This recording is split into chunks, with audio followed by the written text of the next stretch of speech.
स्वागत है आपका। इंडिया टीवी देख रहे हैं आप। आपके साथ मैं हूं प्राची पाराशर। शाम के 5 बज चुके हैं। वक्त है मुकाबला का। राहुल की संसद सदस्यता जाने के बाद कांग्रेस साइलेंट मोड से एग्रेसिव मोड में आ गई है। कांग्रेस के बड़े बड़े नेता अब उन शब्दों का खुलेआम इस्तेमाल कर रहे हैं जिनसे अब तक परहेज किया जाता है। मोदी के खिलाफ कड़वी से कड़वी बातें करके कांग्रेस खुद को सबसे बड़ा मोदी विरोधी साबित करने में लग गई है। आज प्रियंका गांधी ने राहुल गांधी के लिए बोले जाने वाले पप्पू शब्द का भी यूज कर दिया। उन्होंने आज पहली बार ये शब्द बोला और राहुल गांधी की डिग्रियां बताने लगी। राहुल गांधी सावरकर सावरकर बोलते हैं, इसीलिए कांग्रेस ने आज गांधी कॉपीराइट का इस्तेमाल करते हुए अपने आंदोलन को सत्याग्रह नाम से लॉन्च कर दिया। कांग्रेस का यह सत्याग्रह क्या राहुल को 24 का चेहरा बनाने की प्लानिंग है?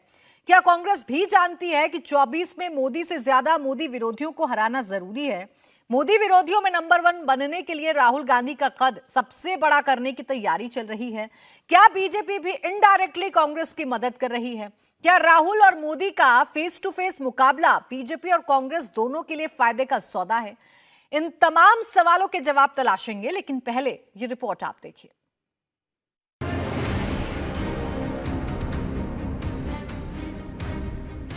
मोदी के खिलाफ कांग्रेस का प्रदर्शन।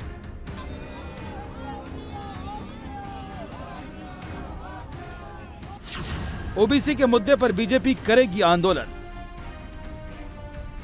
राहुल की सदस्यता जाने के बाद कांग्रेस काफी अग्रेसिव हो गई है। कांग्रेस देश में अलग अलग जगहों पर प्रदर्शन कर रही है।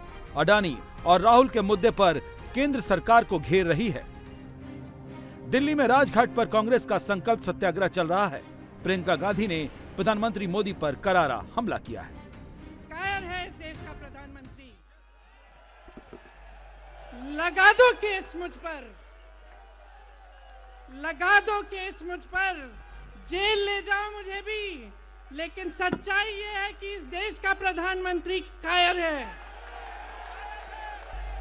अपनी सत्ता के पीछे छुपा हुआ है, अहंकारी है और इस देश की बहुत पुरानी परंपरा है, इस देश की बहुत पुरानी परंपरा है, हिंदू धर्म की पुरानी परंपरा है कि अहंकारी राजा को जनता जवाब देती है। दूसरी तरफ बीजेपी भी इस मामले को छोड़ने के मूड में नहीं है। कांग्रेस को पिछड़ा विरोधी बता रही है, प्रदर्शन को कोर्ट के फैसले का अपमान बता रही है। अपने निजी कारण से न्यायालय के द्वारा सजाए याफ्ता होने के बाद न्यायालय के विरुद्ध करते हुए दिखाई पड़ रहे हैं। इससे अधिक दुराग्रह और दंभ सत्याग्रह के आवरण में संभव नहीं है। हम बहुत स्पष्ट रूप से कहना चाहते हैं कि इस पूरी प्रक्रिया में जो कुछ भी हुआ वो एक न्यायिक प्रक्रिया का हिस्सा था। महात्मा गांधी की समाधि पर महात्मा गांधी के सत्याग्रह शब्द का प्रयोग यदि ये लोग करते हैं तो गांधी जी के सत्याग्रह और इस तथाकथित सत्याग्रह में उतना ही अंतर दिखता है जितना पंचतंत्र में भगत और बगुला भगत में। देश के अलग अलग राज्यों में चुनाव होने वाले हैं। बीजेपी कह रही है कोर्ट के फैसले को मुद्दा इसलिए बनाया जा रहा है कि चुनाव में फायदा उठाया जा सके। तो क्या कांग्रेस हाईकोर्ट न जाकर मुद्दे को भुनाना चाहती है? फैसले को मुद्दा बनाने के लिए राहुल ने माफी क्यों नहीं मांगी?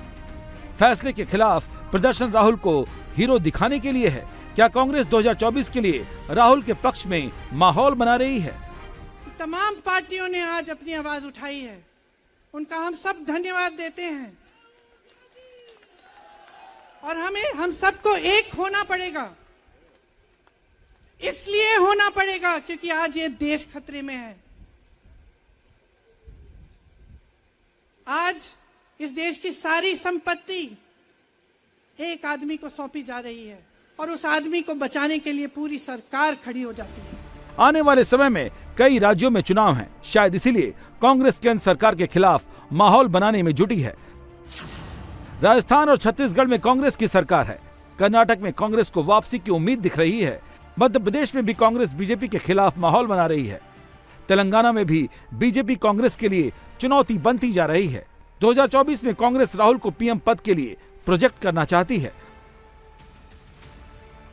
मोदी और राहुल की लड़ाई अब पप्पू और कायर तक आ गई है। क्या 2024 तक बीजेपी और कांग्रेस के बीच आर पार की लड़ाई ऐसे ही चलेगी। सत्याग्रही और सत्याग्रही की लड़ाई में बाजी कौन मारेगा?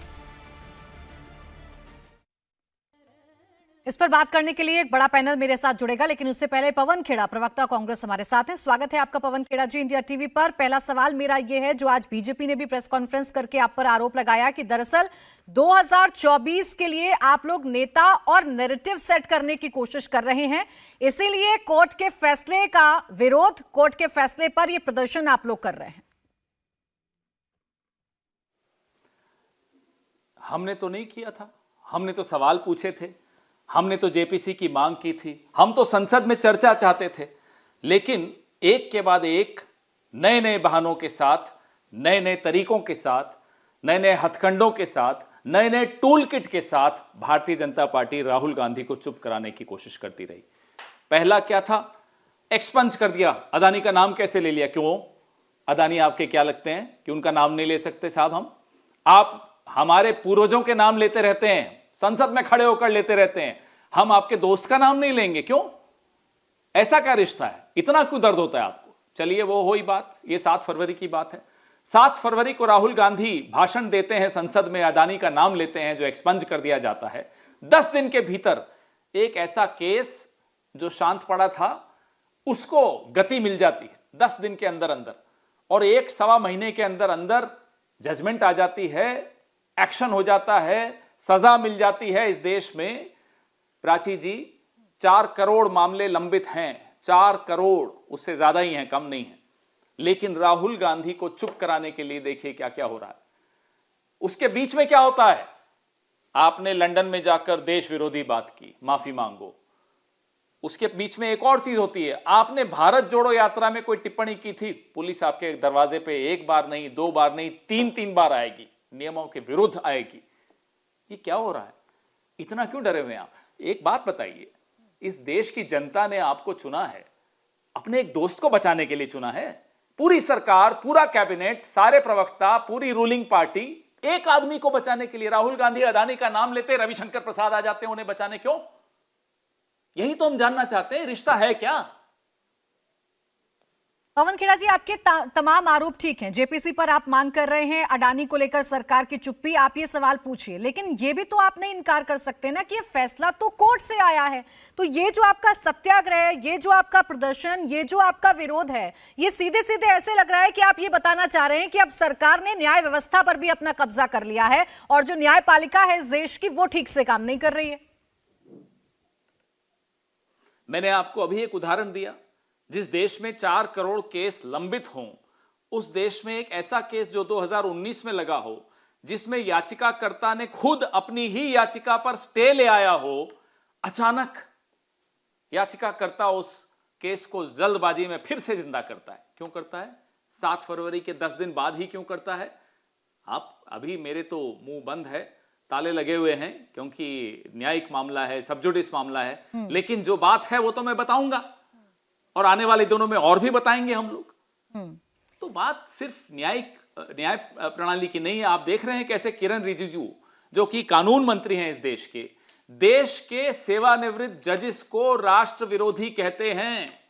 आपने देखा आरएसएस के मुखपत्र 5 जन्य में अडानी पर जिस दिन हियरिंग होनी थी सुप्रीम कोर्ट में, उससे 48 घंटे पहले क्या छपता है कि देश का सुप्रीम कोर्ट राष्ट्र विरोधी ताकतों के हाथों का एक उपक्रम बन गया है, टूल बन गया है। यह आरएसएस का मुखपत्र कह रहा है। तब किसी को नहीं कॉन्टेम्प्ट ऑफ कोर्ट याद आ रहा, तब कोई नहीं कह रहा कि अरे साहब न्याय प्रणाली पर, न्यायपालिका पर प्रश्न चिन्ह लगा रहा है। आरएसएस प्रश्न चिन्ह लगाए तो मंजूर है, कानून मंत्री प्रश्न चिन्ह लगाए तो मंजूर है, पवन खेड़ा अगर कुछ बोल दे या राहुल गांधी अगर कुछ बोल दे या हम लोग अगर कुछ बोल दे, हम तो खैर सवाल भी नहीं उठा रहे, हम तो सरकार की मंशा पर सवाल उठा रहे हैं, सरकार की नियत पर सवाल उठा रहे हैं, सरकार के डर पर सवाल उठा रहे हैं, इसीलिए जोड़ा जा रहा है अदानी के नाम से इतना डर कई मामले होते हैं जब लोअर कोर्ट से सजा मिल जाती है, ऐसे कई मामले होते हैं जब लोअर कोर्ट से कोई फैसला आता है, तुरंत की तुरंत हायर कोर्ट में अपील की जाती है। आप लोगों ने देरी क्यों की? क्या इंतजार कर रहे थे आप लोग इस मौके का कि राहुल गांधी पर कार्रवाई होगी? क्योंकि देखिए नियम तो यही कहता है कि अगर 2 साल से ज्यादा की सजा हो जाएगी तो उनकी सदस्यता चली जाएगी। तो क्या आपको भी इस हथियार का इंतजार था? आपको प्राची जी, जी। प्राची जी, आपने मुझे नियम की बात जी। की, तो मैं आपको कुछ याद दिला दूं। नियमानुसार डेफमेशन कब होता है? जब मेरा अपमान हो तो मैं डेफमेशन फाइल कर सकता हूं।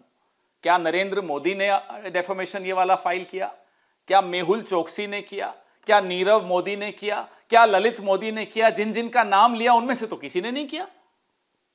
तो ये हम तो सोचते थे अब तक सिर्फ अदानी को बचाने के लिए सरकार आमादा है। ये सरकार तो मेहुल भाई को भी बचाना चाहती है।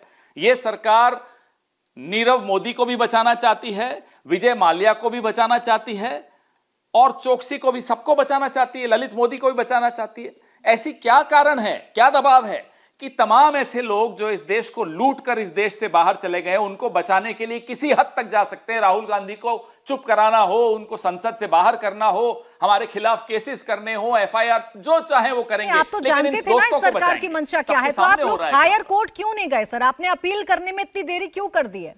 क्यों जाएं? हमारी, हाँ, ये तय कौन करेगा? ये भारतीय जनता पार्टी तय करेगी कि हम कब कौन से कोर्ट जाएंगे।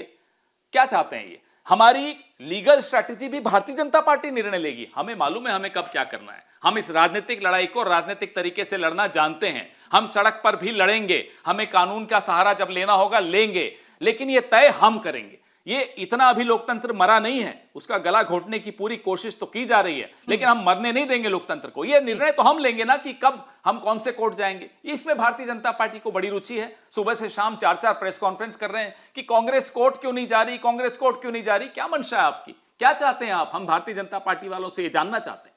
चलिए ठीक है, मैं इसका जवाब लूंगी। बहुत शुक्रिया आपका पवन खेड़ा जी, हमारे साथ जुड़ने के लिए, हमसे बातचीत करने के लिए।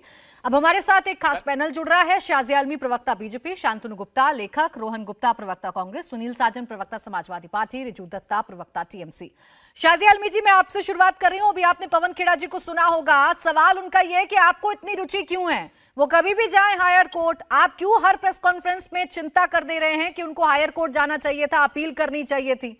आप लोगों ने एक राजनीतिक मुद्दा दिया है तो कांग्रेस उस मुद्दे के मुताबिक हथियार के तौर पर इस्तेमाल कर रही है। राहुल गांधी जी ने भी प्रेस कॉन्फ्रेंस में कहा था कि आपको नहीं पता आपने कितना बड़ा हथियार दिया है उन लोगों को। जी नमस्कार। काश पवन खेड़ा जी रुक गए होते तो मैं उनके सारे सवालों का जवाब देती, लेकिन इनकी बात से साफ प्रकट होता है कि कांग्रेस किसी भी तरह से अपने शहजादे को बचाने के मूड में नहीं है। पवन खेड़ा पे जब खुद आपत्ति आती है, सब भागे भागे पहुंच जाते हैं, अदालत के दरवाजे खटखटाते हैं। लेकिन मुझे तो अब लगने लगा है शायद जानबूझ के एक खेला चल रहा है और ये खेल हो गया है राहुल गांधी जी के साथ। उसका जवाब के तौर पर ये पूछा गया कि क्यों नहीं उनके वकील या उनके इतने ज़हीन महीन किस्म के सारे साथी हैं, पुराने कोलीग्स हैं, आला वकील हैं, क्यों उनके बचाने के लिए नहीं आते? तो पवन जी के पास कोई जवाब नहीं है कि भाजपा क्यों चिंता कर रही है। सवाल तो यही है कि कांग्रेस चिंता क्यों नहीं कर रही। क्या उनको इस बात को लेकर या अपने शहजादे को लीडर बनाकर थोड़ा एम्बैरेसमेंट होता है, थोड़ी ग्लानि महसूस होती है, थोड़ी शर्म आती है कि बार बार ये जो रिपीट ऑफेंडर हैं, ये अब पिछली जाति, पिछले समाज के प्रति घृणा से भरे भाषण दे रहे हैं। ये सच में अफसोस की बात है। और ये जानते हुए कि एक बार नहीं कई बार, और ये छठा मामला है। एक बड़ा मामला तो नेशनल हेराल्ड पर चल ही रहा है, लेकिन उनकी भाषा को लेकर, उनके लूज स्टेटमेंट्स को लेकर, उनके गैर जिम्मेदाराना बयानों को लेकर, जिसमें वो मोदी के खिलाफ अपनी पूरी भड़ास निकालते फिरते हैं, वो भूल जाते हैं कि क्या होता है शब्दों का चयन, जिसके चलते एक बड़ा समाज आहत हो जाता है। अभी पवन खेड़ा जी ने कहा, और क्या कहा कि वो मेहुल चोकसी ने नहीं किया, नीरव मोदी ने नहीं किया। तो भाई जब आप कहते हैं सब चोरों के सरनेम या आखिरी नाम जो है वो मोदी होता है, तो मोदी समाज के लोगों को क्या परेशान होने का या आहत होने का कोई आप गुंजाइश नहीं देते? ठीक है। अगर आप एक किसी समाज को आप कहते हैं सारे शर्मा ऐसे हैं, सारे इल्मी ऐसे हैं, तो क्या उसी समाज का या उसी सरने वाला किसी और इंसान को इससे दिक्कत नहीं होगी? मैं इस सवाल का जवाब रोहन गुप्ता जी से लूं, लेकिन शाजिया जी एक सवाल तो है कि आप लोगों को राहुल गांधी जी की इतनी चिंता क्यों हो रही है? ये कांग्रेस का अंदर का मामला है, वो हायर कोर्ट जब जाएं वो उनकी मर्जी है। आप लोगों को चिंता क्यों है? क्या आपको लग रहा है कि वाकई में गलती हो गई, चूक हो गई, एक हथियार मिल गया जिससे पूरा विपक्ष एकजुट हो चुका है अब। नहीं, हमारी तो चिंता ये है कि कांग्रेस को चिंता क्यों नहीं हो रही? कांग्रेस क्यों बलि का बकरा बना रही है राहुल गांधी जी को? क्यों हो रहा है? उनके साथ ऐसी क्यों ज्यादती कर रहे हैं? भैया भाजपा के खिलाफ सारी मुहिम चला रहे हैं, सत्याग्रह कर रहे हैं, आप राहुल गांधी जी के पीछे क्यों पड़े हैं? वो तो आपके अपने हैं। ठीक है। आप क्यों उनको गले चढ़ा रहे हैं? चलिए मुझे रोहन गुप्ता जी देखिए, तो ये बड़ी तो अच्छी सवाल बात इस हमारा चर्चा में निकल कर आ रही है। बेशक आप एक दूसरे के खिलाफ बयानबाजी करिए, लेकिन शाजिया आलमी कह रही है कि भाई आप लोग चिंता नहीं कर रहे, हम तो चिंता कर रहे हैं राहुल गांधी की। क्यों बलि का बकरा बना रहे हैं? क्यों अभी तक आप लोगों ने अपील नहीं की? पर्दाफाश कर रहे हैं। हम देखिए प्राची जी, इनका बंद हो जाए तो मेरी बात शुरू करूं मैं। आखिरी चीज, अगर ये आंदोलन राहुल हटाओ कांग्रेस बचाओ, ठीक है, ये जो सत्याग्रह असल में इस बात का है। ठीक है रोहन गुप्ता जी जवाब। देखिए प्राची जी, इनकी विडम्बना देखिए। विपक्ष पार्टी है, उसके नेता है, वो बोलते ही ये लोग कांप जाते हैं। वो संसद में उनको बोलने नहीं दे रहे हैं। उनके एक स्टेटमेंट से पूरे उनके 10 जो बेरोजगार मंत्री है उनको रोजगार मिल जाता है। जैसे ही बोलते हैं वापस ही सारे इकट्ठे हो जाते हैं। और अब इनको राहुल गांधी जी का टेंशन हो गया, ए टीम बी टीम सारे अभी लग जाएंगे। अरे भैया राहुल जी का आप टेंशन मत कीजिए ना। राहुल जी कांग्रेस पार्टी के लिए क्या, देश के लिए देश की जनता तय करेगी। आपको क्यों बौखलाहट हो रही है? आपने गलत तरीके से इनको डिस्क्वालिफिकेशन किया और फिर भी डर भी आप ही रहे हैं, डिस्क्वालिफिकेशन भी आप भी कर रहे हैं। बीच में मत बोलिए प्लीज, मैं आपके बीच में नहीं बोला। डिस्क्वालिफिकेशन भी आप कर रहे हैं और डर भी आप रहे हैं। ये भाजपा की मजबूरी है। अरे कर दिया तो कर दिया, गलती कर दी, अब जनता आपको दिखाएगी। आपके अहंकार का जवाब तो जनता ही देगी। देखिए प्राची जी, कल से ये डिबेट जो चल रही है, दो चीजें मैं महत्वपूर्ण आपको कहना चाहूंगा कि जब डिस्क्वालिफिकेशन की बात आती है तब ये कहा जाता है कि प्रॉपर जो है प्रोसेस फॉलो किया है, रिप्रेजेंटेशन ऑफ पीपल्स एक्ट के हिसाब से ये जैसे कन्विक्शन होता है डिस्क्वालिफिकेशन हो जाता है।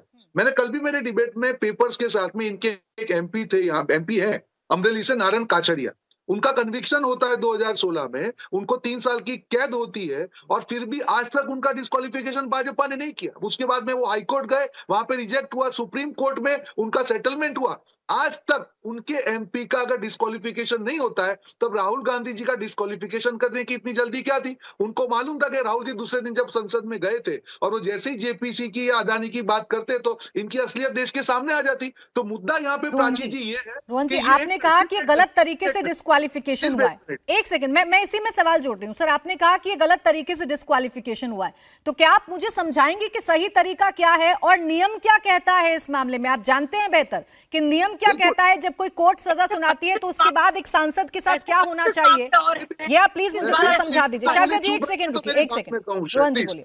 देखिए नियम जैसे उन्होंने रिप्रेजेंटेशन ऑफ पीपल्स एक्ट के हिसाब से कहा कि as soon as the conviction is done disqualification हो जाता है। मेरा ये कहना है कि अगर आप मानते हैं कि भी इमीडिएट हो जाना चाहिए तो जब आपके सांसद की बारी थी और यही मोदी जी सरकार में थे, आपके सांसद नारायण काछड़िया जिनके ऊपर सीरियस वो था, गुना था, एक एससी डॉक्टर एट्रोसिटी का गुना था, फिर भी उनका डिस्क्वालिफिकेशन नहीं हुआ। मैं ये कहना चाह रहा हूं कि दोहरा मापदंड क्यों? आप ही की सरकार। आप दोहरा मापदंड कह सकते हैं रोहन गुप्ता जी, लेकिन डिस्क्वालिफिकेशन गलत तरीके से हुआ है तो फिर आपको समझाना होगा कि ये गलत कैसे है, नियम के हिसाब से कैसे गलत है? नहीं मैं गलत बोल रहा हूं। अगर जब तक, क्योंकि जब सुप्रीम कोर्ट ने नारायण काछड़िया के मामले में जब जजमेंट सुने, उन्होंने एक वर्ड यूज किया कि अगर हम इनका डिस्क्वालिफिकेशन होने देते हैं तो ये जो करोड़ों लोगों ने उनको वोट दिए हैं ये उनके साथ अन्याय होगा, क्योंकि ये जनता के जो है रिप्रेजेंटेटिव है, हम ये नहीं कर सकते। सुप्रीम कोर्ट की कमेंट है, मेरे पास उसका पूरा ऑर्डर की कॉपी है। मेरा यही कहना है कि अगर भाजपा को लगता था कि अगर उन्होंने उस टाइम पे एग्जांपल सेट किया होता प्राची जी,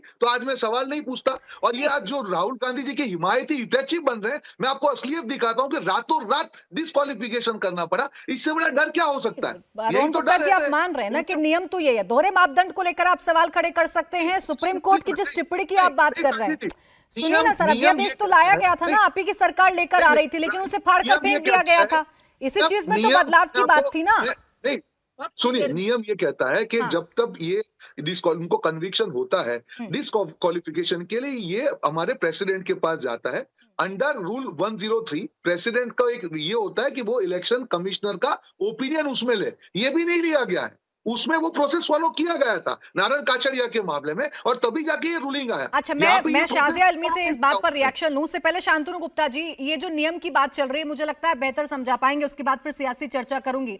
जो शांतनु गुप्ता जी, जो रोहन गुप्ता जी कह रहे हैं अभी कि ये जो हुआ है ये द्वेषपूर्ण मंशा से हुआ है, और जो नियम की बात रोहन गुप्ता जी कह रहे हैं कि दोहरा मापदंड है, नियम क्या कहता है? क्या नियम के मुताबिक वाकई में ये कार्रवाई नहीं है? इसमें सियासी द्वेष दिख रहा है क्या?